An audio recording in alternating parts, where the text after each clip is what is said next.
വെള്ളത്തിനടിയിലുള്ള ശിവലിംഗം, ഇതിനെക്കുറിച്ച് നിങ്ങൾ കേട്ടിട്ടുണ്ടോ? ചില അമ്പലങ്ങളെക്കുറിച്ച് പഠിക്കുമ്പോൾ നമ്മൾക്ക് തന്നെ ആശ്ചര്യം തോന്നും.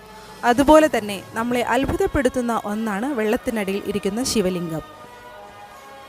ശ്രീ ജംബകേശ്വര കോവിൽ ട്രിച്ചിയിലെ മാവട്ടം, ശ്രീരംഗം അടുത്തുള്ള തിരുവാണക്കാവലം എന്ന സ്ഥലത്താണ് സ്ഥിതി ചെയ്യപ്പെടുന്നത്.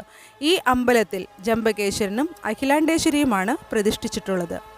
ഈ അമ്പലത്തിൻ്റെ ഗോപുരം വളരെ മനോഹരമായിട്ടാണ് നിർമ്മിച്ചിരിക്കുന്നത്. ഈ അമ്പലത്തിൻ്റെ മൂലസ്ഥാനമായ ജംബകേശ്വർ ലിംഗത്തിനു ചുറ്റും എപ്പോഴും വെള്ളം ഒഴുകിക്കൊണ്ടേയിരിക്കുന്നതാണ്. ശിവലിംഗം തറയിലും താഴെയാണ് ഇരിക്കുന്നത്. അതുകൊണ്ട് എപ്പോഴും വെള്ളം ഒഴുകിക്കൊണ്ടേയിരിക്കുന്നു. ശിവലിംഗം വെള്ളത്തിനടിയിൽ മുങ്ങിപ്പോകാതിരിക്കാൻ വേണ്ടി തിരുമേനിമാർ വെള്ളം എപ്പോഴും പുറത്തേക്ക് എടുത്ത് ഒഴുക്കിക്കൊണ്ടേയിരിക്കും. ഈ ശിവലിംഗത്തെ പ്രാർത്ഥിക്കുന്നതിനായി കിഴക്ക് നിന്നുള്ള ദ്വാരത്തിൽ കൂടിയാണ് ഭക്തർ കണ്ടു പ്രാർത്ഥിക്കുന്നത്. വേനൽക്കാലത്ത് കാവേരി നദിയിൽ ഒട്ടും വെള്ളം ഇല്ലെങ്കിൽ പോലും ശിവലിംഗം ഇരിക്കുന്ന സ്ഥലത്ത് വെള്ളം പറ്റുകയേയില്ല. ശിവലിംഗം എപ്പോഴും ജലധാരയിൽ മുഴുകി തന്നെ ഇരിക്കുന്നു. ഇതിലും അവിടുത്തെ ഒരു വലിയ പ്രത്യേകതയാണ്.